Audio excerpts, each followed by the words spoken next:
Est-ce que tu m'entends? Ouais. Où es-tu?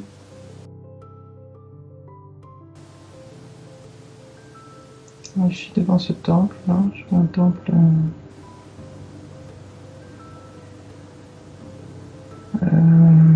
en pierre. D'accord. Comment te sens-tu? Bien.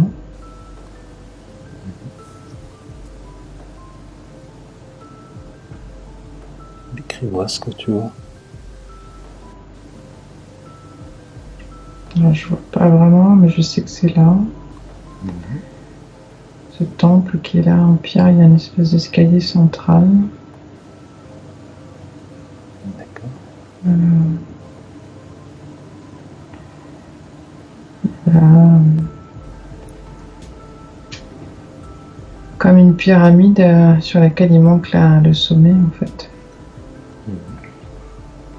Et il y a un grand escalier sur la face avant que je vois. Il y a des végétaux sur les côtés. Comme une sorte de palmier. Comment tu te sens dans cet endroit? Bien. Tu vas pouvoir te rendre compte que dans quelques instants, tu vas totalement tout voir. Que se passe-t-il? Il y a des gens qui arrivent.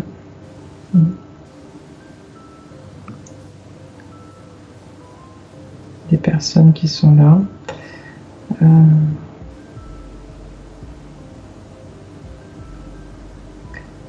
dizaine de personnes. D'accord. Comment tu te sens? Bien. Comment sont-ils ces personnes?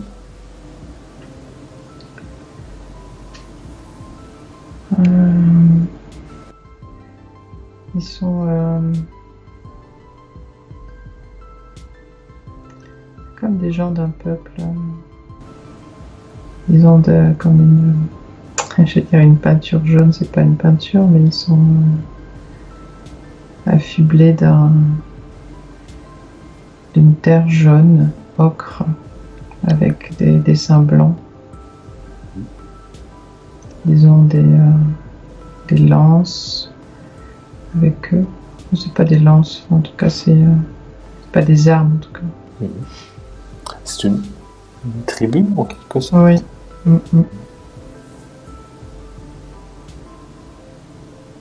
Sais-tu dans quel pays tu es?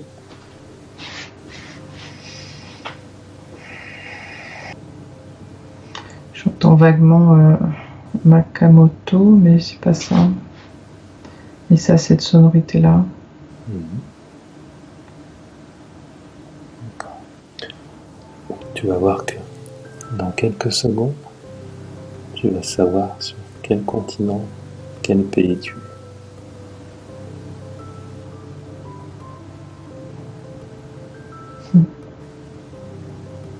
Surprenant, j'ai la carte du monde qui me montre un point.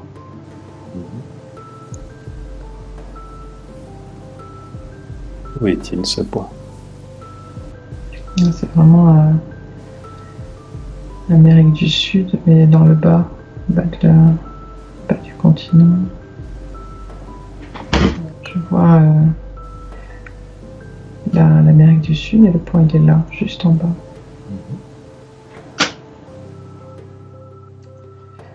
Et il m'emmène dans la forêt. Y a-t-il des femmes, des hommes? Combien? Devant c'est un homme. Les femmes sont plus en retrait. Elles sont intriguées. Elles ont le regard curieux et c'est pas de la peur, mais c'est oui, intrigué. Intrigué, en retrait, en réserve. Y a-t-il des enfants? Ouais, c'est ce que j'allais te dire, je les vois. Il y en a quelques-uns, quelques petits enfants. Ils sont derrière, accrochés aux jambes de leur maman. Ils sont jeunes. mais... Est-ce qu'ils te regardent, les enfants? Ouais. Je les vois, tu sais, c'est comme... ils sont accrochés aux jambes de maman et ils ont la tête, tu sais, qui bouge juste comme ça. Sais-tu où vous allez? Il me faut faire le tour, en fait, du temple. Pour pas prendre l'escalier, en fait. Parce que ça, c'est l'escalier central. Et en fait, il me faut passer sur le côté.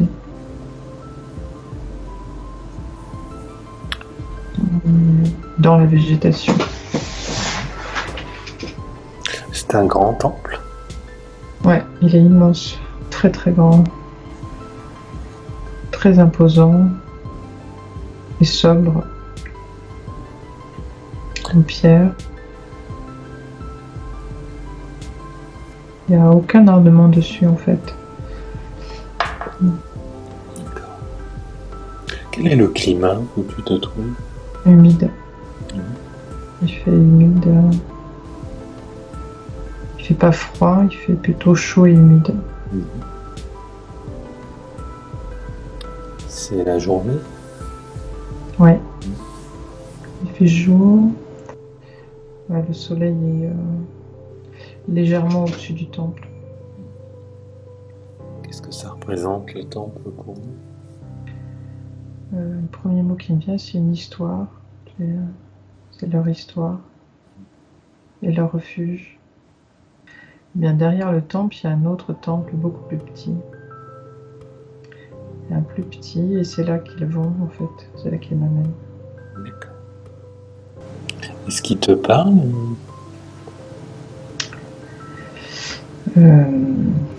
Pas vraiment en fait. Mhm. Il y a l'homme qui me montre. Ils te font savoir par des gestes, des expressions?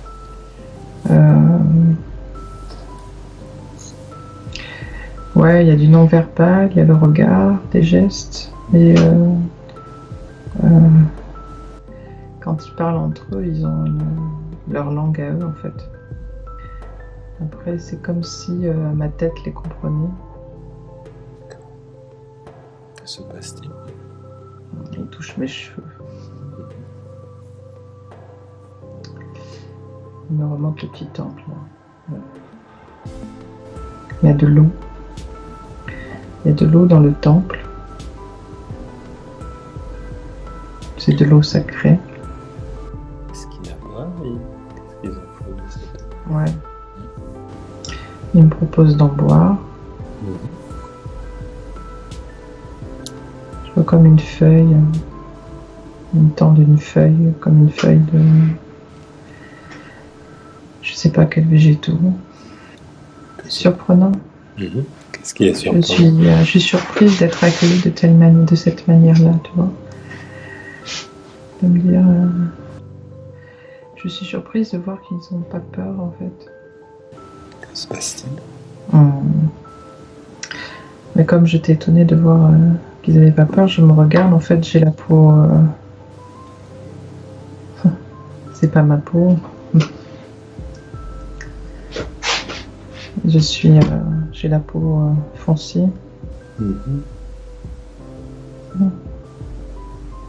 Pourtant, c'est bientôt. Ouais. C'est comme si c'était moi. Que se passe-t-il? En fait, c'est comme s'ils m'attendaient. C'est bizarre comme sensation. C'est comme s'ils savaient que j'allais venir. C'est certainement le cas. Ils habitent dans le temps? Non, ils habitent à côté. Ils habitent à côté, ils sont dans la nature en fait. Et ce temple, il y a le grand temple qui est vraiment le temple...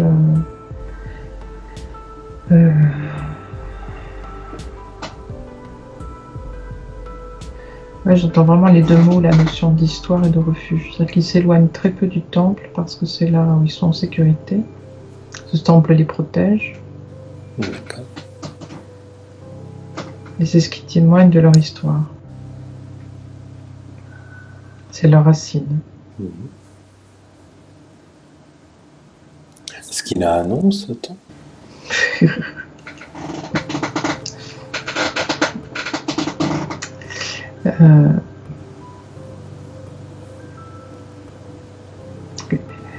Excuse-moi, il me dit, mais ça c'est bien des questions de blanc pour savoir donner un nom à quelque chose qui n'en a pas besoin.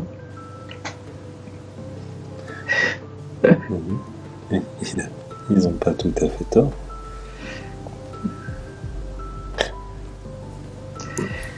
C'est un côté... et c'est ça, c'est que vous allez chercher des choses qui n'ont pas de raison d'être. Vous cherchez à mettre des mots sur plus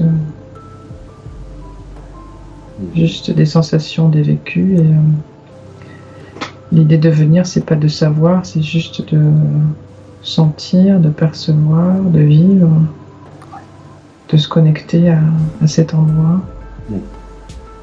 Et que se passe-t-il? c'est ça, c'est que même entre eux, ils ne donnent pas de nom à cet endroit. Ils n'ont pas besoin de le nommer pour le retrouver. D'accord. Oui, c'est très, très sacré pour eux.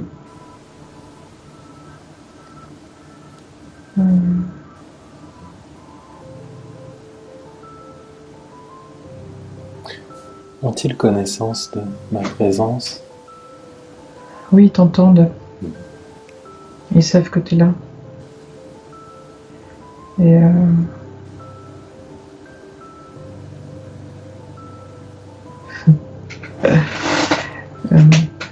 il y a l'homme qui dit, dis-lui qu'il peut venir lui aussi, il est le bienvenu.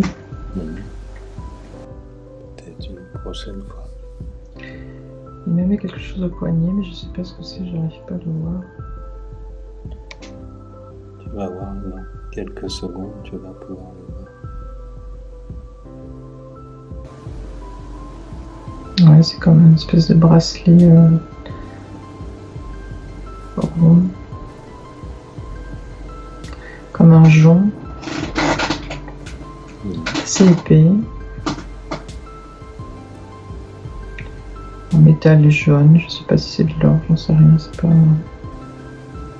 Il y a une pierre dessus, une pierre ovale. D'accord. Foncée. Tu es à l'extérieur du temple maintenant? Oui. Et du coup, ils te parlent, tu les entends. Comment tu les comprends? Je crois que c'est vraiment dans ma tête. Plus par... comme par télépathie, en fait. J'entends pas vraiment de son. Oui. Et y a-t-il d'autres groupes, d'autres familles? Non. Non, il n'y a que...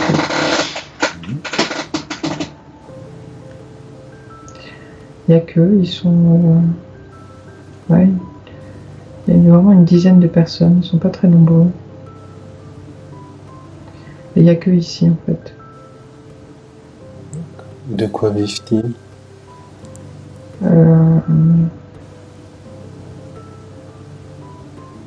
Comment se nourrissent-ils? Essentiellement végétariens.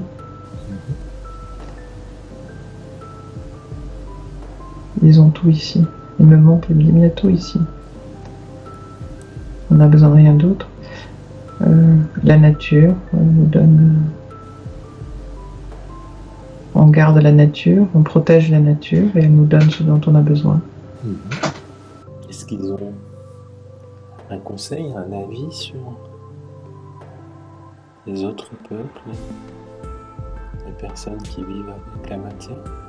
Une forme de réalisme, il me dit, bah, de toute façon, vous savez très bien ce que vous êtes en train de faire. Et vous savez déjà très bien que le salut d'un peuple, d'une tribu est en lien avec celle de la nature et que ça, vous ne le respectez pas. En même temps, il n'y a pas de, tu vois, il n'y a pas de colère, il n'y a pas de... Il n'y a pas de sentiment ni d'infériorité ni de supériorité, il y a juste comme si, tu vois, ils me disaient, mais il y a pas de, j'ai pas de conseils à vous donner parce que vous faites de toute façon, vous n'en faites qu'à votre tête, mais en même temps, vous vivez ce que vous vivez dans votre société. Et le choix est presque compliqué pour vous que pour nous. Votre choix est illusoire en fait. Donc vous n'ouvrez pas les yeux complètement. Vous êtes trop éloigné de la nature pour savoir vraiment être en communion avec elle. Vous avez l'illusion de croire que quand vous vous baladez en forêt, vous êtes en communion avec elle, alors que vous n'êtes que dans l'illusion d'une société qui vous fait croire que toucher un arbre vous permettra de vivre ce que nous vivons. Et il n'y a pas de bien ou pas bien, il y a juste des évolutions et des choix. Et ça ne les surprend pas que tu sois présent? Eh ben, c'est ça qui m'intrigue depuis tout à l'heure, et c'est pour ça que je regardais, et c'est comme si c'était pas mon corps en fait, c'est très surprenant. C'est comme s'il m'attendait, comme s'il savait que j'allais venir, mais c'est pas... Mais c'est qu'ils sont d'accord avec notre façon de faire? Non. Non, non. Donc quand je dis notre façon de faire, c'est de passer par l'esprit pour aller les rencontrer? Ah. Ça ne les surprend pas parce qu'ils font la même chose en fait.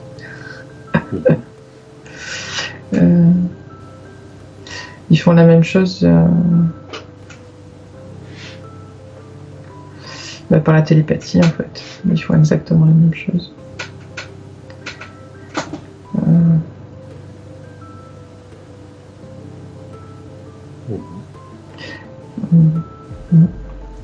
C'est comme s'il me disait, mais de toute façon, il n'y a pas de hasard que tu sois là aujourd'hui. C'est comme si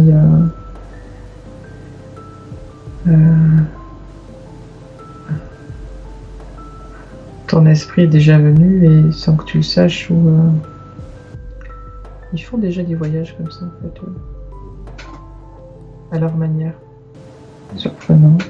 Oui, c'est comme si, en fait, eux, je sais pas le mot, c'est pas rêve, c'est pas des rêves vraiment, c'est pas des vrais, enfin, c'est pas des rêves comme on entend. Ils ont connaissance de tout. Ouais. De toutes ces facultés, ces façons de voyager. Ouais, ils voyagent en fait, ils utilisent déjà ça pour communiquer, pour avoir... comme s'ils communiquaient entre eux.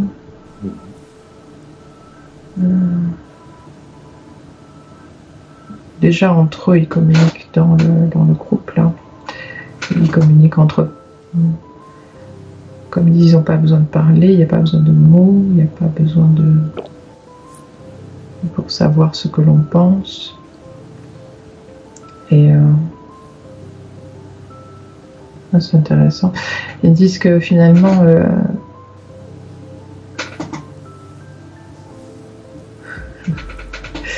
utiliser des mots, c'est cacher sa pensée.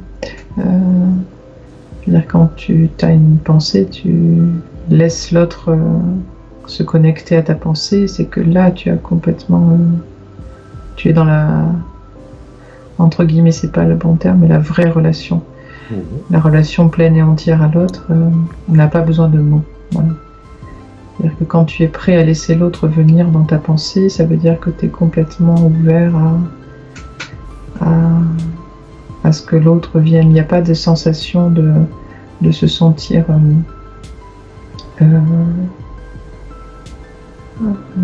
comment on dit? Il n'y a pas de peur en fait, il n'y a pas la peur qu'un autre esprit vienne dans le sien. Ouais. C'est surprenant leur manière de voir les choses. Ils n'ont pas... En fait, pour eux, il n'y a pas plusieurs esprits, il n'y en a qu'un. Mais c'est pour ça qu'ils savent très bien ce qu'on est en train de faire là, pourquoi tu es là. Et je pense que s'ils m'entendent, ils ont très bien compris le fonctionnement, comment je t'ai emmené. Et c'est pour ça qu'ils savent que tu es là aussi, en fait, parce que même si...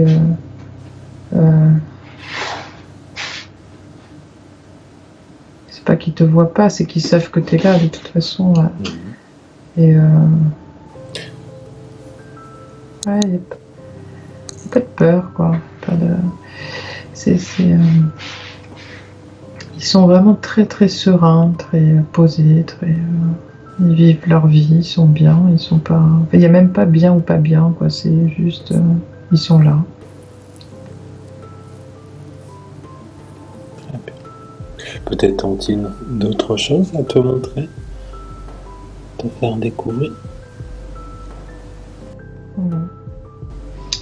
Il me dit qu'on sera toujours les bienvenus.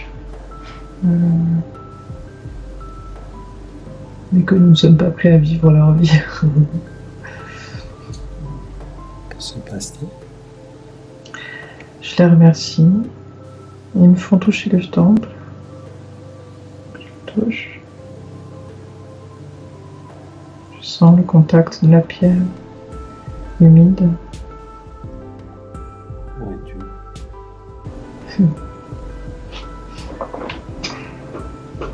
Je suis sur la glace.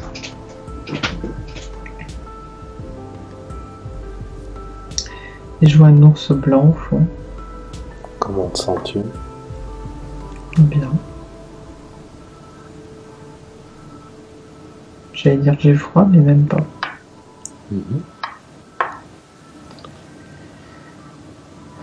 Est-ce qu'il te regarde, cet ours? Non.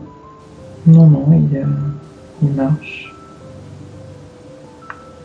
Il est de profil par rapport à moi, il avance. Je m'approche. Là, il me voit. Très surprenant cette sensation.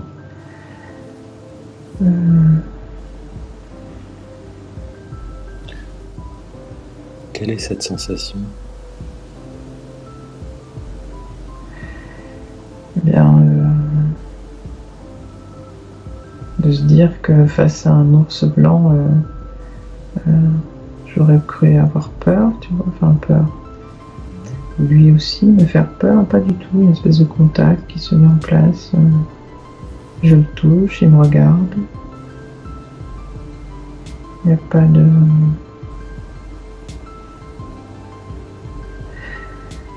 Je suis très étonnée depuis tout à l'heure, j'ai entre guillemets aucune émotion, tu vois, j'ai pas de...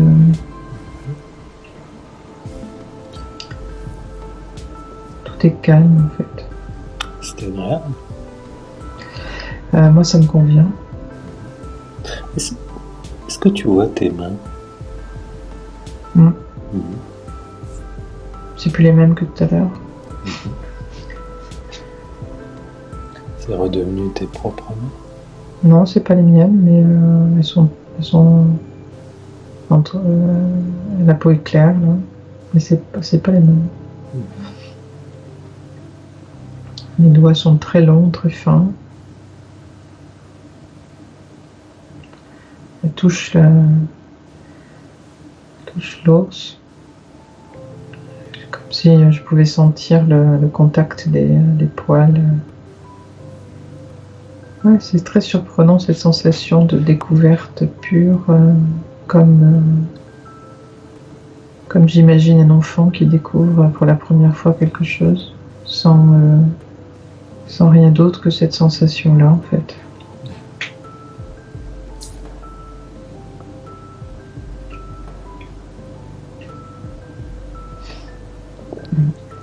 Tu vas pouvoir profiter encore un peu de ce moment, de ressourcer. Que se passe-t-il maintenant? J'ai toujours la main sur le côté de l'ours et on avance.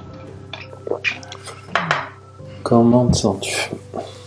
Très bien. C'est vraiment très surprenant cette sensation de neutralité. Vraiment, moi c'est... je ressens que comme en méditation, c'est vraiment ça quoi. C'est hyper intéressant.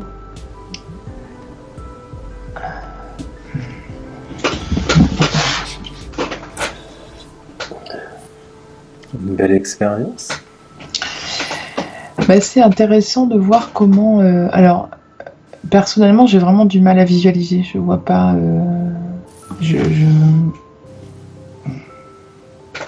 vois pas les... Je vois pas. Par contre, je sais que c'est là. Donc, il y avait vraiment... Des fois, voir les détails, c'était très compliqué pour moi. Même si vraiment, il fallait que je force très fort pour voir ce bracelet, tu vois, par exemple, ou... comme le nombre de personnes qu'il y avait, je savais à peu près qu'il y avait une dizaine de personnes.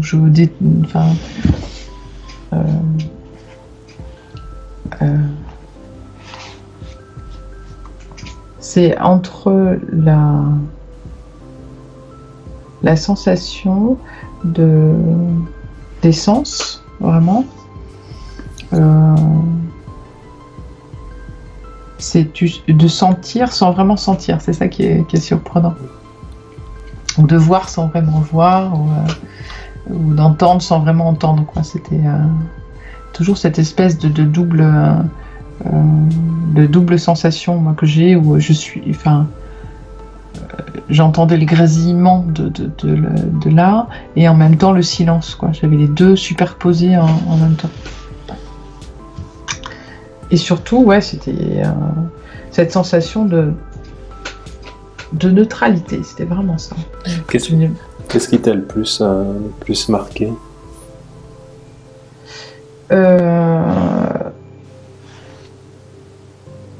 Le fait de rencontrer cette tribu et de se dire, c'était comme une évidence. C'est comme si...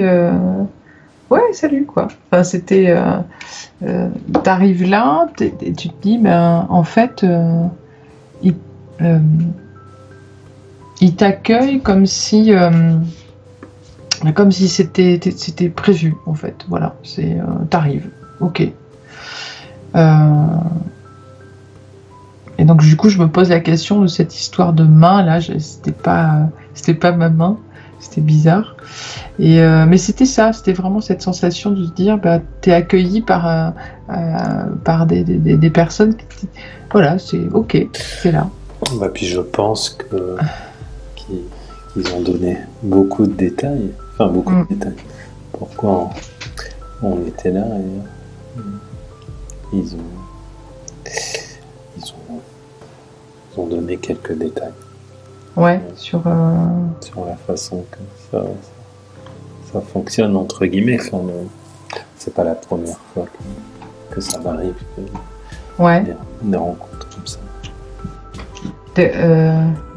Comme quoi? Comme là, comme ce qui s'est passé. Ouais, ou cette sensation que c'était... Un rendez-vous. Ouais, ça fait un peu ça. Un petit mot de la fin, peut-être? Si tu devrais dire un mot de la fin, qu'est-ce que... Si je devais dire un mot... le premier qui me vient, c'est merci, c'est gratitude de vivre ça, parce que c'est des sensations... pour moi, ça serait même la sensation à vivre. La sensation de neutralité, d'être... c'est même, je te dis, quand tu me disais, est-ce que tu te sens bien? Je te disais, oui, c'est même pas bien, c'est ça. Et pour moi, ce serait presque l'idéal de pouvoir atteindre cet état-là, j'aimerais souhaiter ça, tu vois, à toute personne qui rencontre quelqu'un qui n'a jamais vu, et comme si cette rencontre était prévue, comme si finalement personne n'est inconnu au regard de l'autre, et ce qui était surprenant, c'est ça, vraiment cette sensation de tu rencontres quelqu'un, t'as pas peur, et l'autre n'a pas peur de toi. Il n'y a pas de colère, il n'y a pas de peur, il n'y a pas de sentiment, il n'y a pas de blessure, il n'y a rien. Il y a juste l'autre et toi et l'autre. Et il y a cet seul esprit, comme il disait, enfin comme j'en comprenais, il y a un esprit. Et finalement de vivre ça, de le vivre pleinement, juste sans autre chose. Et je crois que je me souviens aussi de cette sensation de vivre ça, de se dire d'autoriser l'autre à communiquer avec toi par ton propre esprit sans appréhender ce qu'il pourrait entendre ou interpréter ou des choses fluides en fait, que tout soit fluide, sans autre artifice, sans rien. Et que je retiens de cette rencontre en fait. Comme beau. avec lui. Ouais. C'était beau. Ouais. Merci à toi. Merci. Merci de cette expérience. Merci. Ouais.